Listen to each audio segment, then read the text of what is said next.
I'm Austin Rosen, and this is my Emerging Issues in Drug Abuse project. I chose decriminalization of recreational drugs in Portugal.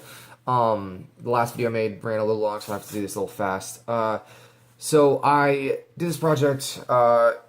This project meant something to me because I'm going to become a detective, and I want to, have a well-rounded kind of idea of everything I can revolving criminal justice, and I think that this is one of the biggest injustices things that we have in America, the criminalization of people who just simply need help.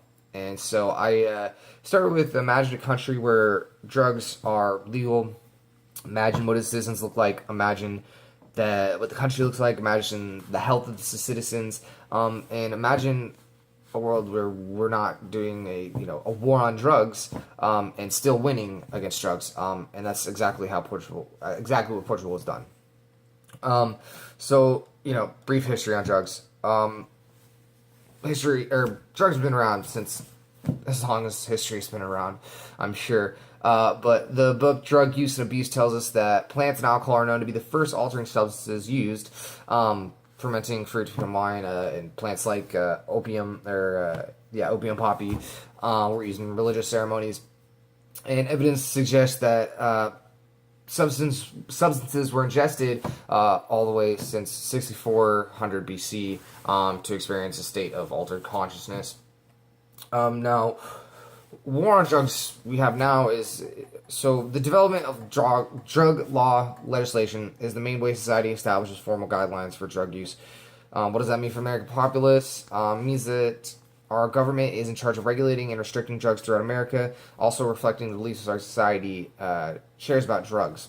The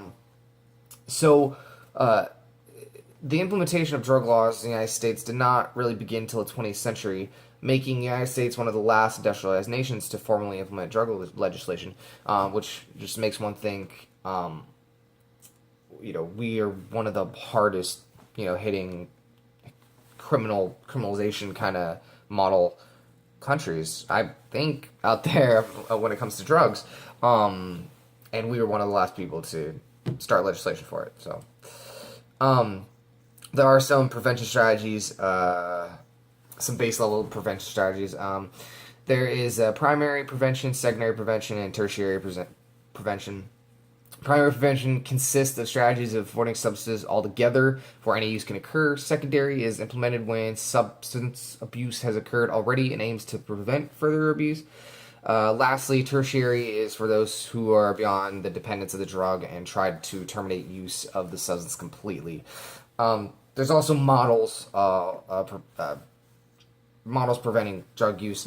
The one that I chose was the prescriptive model, and because I thought it was the most ridiculous one, I guess. The guiding theme is that there is no use of the substance, then there could be no problem. If a person does use a substance, that use is not seen as a societal problem, but instead as a product of a personal character flaw. So, some other noteworthy strategies from drug use and abuse that are good strategies, I believe. Increasing focus on family involvement, increasing attention to resistance skills development, specifically strategies to use in avoiding pressure and use of drugs, and identifying the subgroups of individuals. I mean, it's kind of like profiling, but like identifying, children who have risk factors for using drugs and alcohol. Next, getting into the history of Portugal. Portugal had drug legislation just as all first world countries did before 1970. Then a regime change came in and kind of changed all that.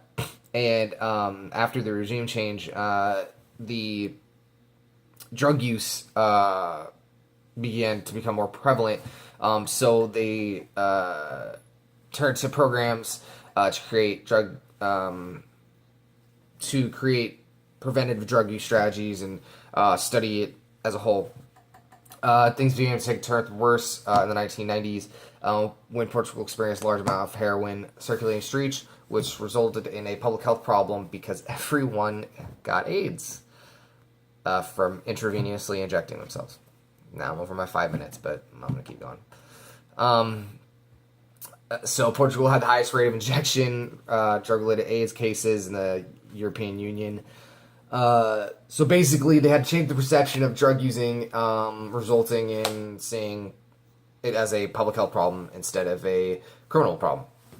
So decriminalization was implemented in 2001, and decriminalization means either that only non-criminal sanctions, so fines, treatments, are imposed, and no penal sanctions are.